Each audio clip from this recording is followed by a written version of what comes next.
প্রায় ১.৫ বছর বিরতি দিয়ে আবারও শুরু হচ্ছে নারী ফুটবল লিগ। অস্ট্রেলিয়ায় হতে যাওয়া নারী এশিয়ান কাপকে সামনে রেখে ১১ দল নিয়ে শুরু হচ্ছে এবারের আসর, যেখান থেকে সেরা ফুটবলার বাছাই করে গড়া দল নিয়ে এশিয়ান কাপে ভালো কিছু করতে চায় বাফুফে। নারী ফুটবল লিগের defending champion Nasrin sports academy এবারের লিগে দলবদল নিয়ে সন্তুষ্ট না হলেও ডিসেম্বরের শুরুতে খেলা সাফ ক্লাব কাপের অভিজ্ঞতা নিয়েই লড়াই করতে চান তিনি।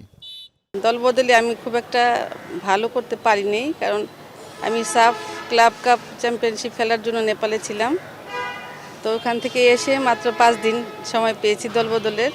গিয়েছি, পার্টিসিপেট করেছি, সাহস করেছি, সবাই আমাকে সহযোগিতা করেছে, ফুটবল ফেডারেশনও সহযোগিতা করেছে, তাদের প্রতিও আমি কৃতজ্ঞ। এদিকে এবারের লিগে নবাগত দলগুলোর একটি বাংলাদেশ পুলিশ ফুটবল ক্লাব, যে দলে খেলবেন সানজিদা আক্তার ও শাহরুখা খাতুন। ফুটসালে খেলার সুযোগ থাকলেও লিগ খেলাকে প্রাধান্য দিচ্ছেন সানজিদা। লিগ খেলতে আসছি আমি।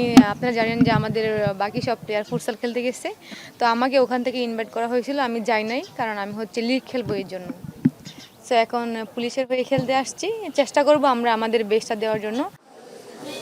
নতুন দল নিয়ে আশাবাদী সাগরিকা লিগ শুরুর আগে জানিয়েছেন নিজের লক্ষ্যটাও। এবার সব টিমই হাড্ডাহাড্ডি লড়াই হবে, অনেক ভালো হয়েছে।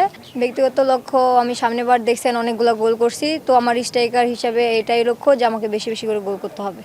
মোট ৫৫ ম্যাচের রাউন্ড রবিন ফরম্যাটের লিগের সবগুলো খেলায় অনুষ্ঠিত হবে বীরশ্রেষ্ঠ শহীদ সিপাহী মোস্তফা কামাল স্টেডিয়ামে। ৩০ জানুয়ারি শেষ হবে এবারের আসর। আসাদুজ্জামান লিটন, এখন, ঢাকা।